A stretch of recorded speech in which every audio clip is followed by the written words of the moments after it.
New ইয়র্কে 5 বছরের মধ্যে সবচেয়ে বড় শীতকালীন ঝড় ফার্ন প্রাণঘাতী রূপ নিয়েছে।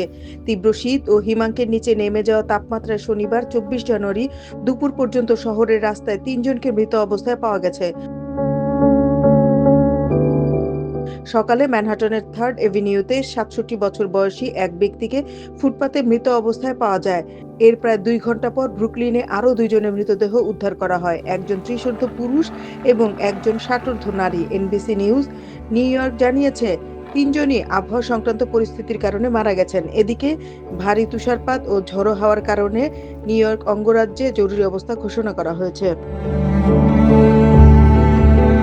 কর্তৃপক্ষ জানিয়েছে রোববার ভোর থেকে শুরু হয়ে সোমবার ভোর পর্যন্ত চলা এই ঝড়ে ভারী তুষারপাত, ঝোড়ো হাওয়া ও তীব্র শীতের কারণে হোয়াইট আউট পরিস্থিতি তৈরি হতে পারে। বাসিন্দাদের অপ্রয়োজনীয় ভ্রমণ এড়িয়ে চলার আহ্বান জানানো হয়েছে। সাবওয়ে ও বাস চললেও বিলম্ব ও সার্ভিস পরিবর্তনের আশঙ্কা রয়েছে। শনিবার ম্যানহাটনে এক সংবাদ সম্মেলনে নিউ ইয়র্ক সিটির মেয়র জোহরান মামদানি জানান, আবহাওয়ার পূর্বাভাস অনুযায়ী নিউ ইয়র্ক সিটি ও লং আইল্যান্ডে 8 থেকে 12 ইঞ্চি পর্যন্ত তুষারপাত হতে পারে। কোথাও কোথাও তা 14 থেকে 16 ইঞ্চি পর্যন্ত পৌঁছাতে পারে।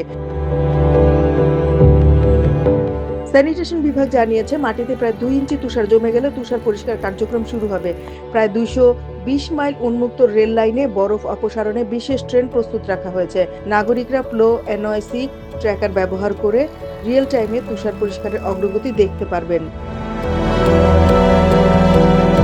নিউ ইয়র্ক অঙ্গরাজ্যের গভর্নর ক্যাথি হোকুল জরুরি অবস্থা ঘোষণা করে ন্যাশনাল গার্ড মোতায়েন করেছেন। তিনি জানিয়েছেন ঝড় মোকাবেলায় সিটি প্রশাসনের সঙ্গে ঘনিষ্ঠভাবে সমন্বয় করা হচ্ছে। একই সঙ্গে বিপজ্জনক ভ্রমণ সতর্কতা জারি করা হয়েছে।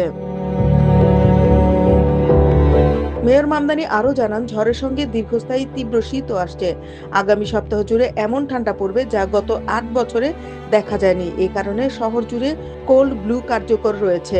গৃহহীনদের জন্য আশ্রয়কেন্দ্র, হাসপাতাল ও ড্রপ ইন সেন্টার খোলা থাকবে।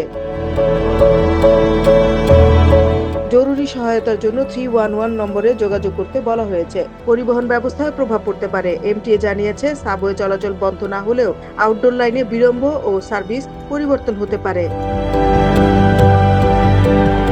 কিছু এক্সপ্রেস ট্রেন লোকাল স্টপে চলবে। সোমবার স্কুলে ছুটি দেওয়া হবে কিনা সে বিষয়ে রবিবার দুপুরে সিদ্ধান্ত জানানো হবে। প্রয়োজনে অনলাইন ক্লাস চালু রাখতে প্রস্তুতি নেওয়া হয়েছে।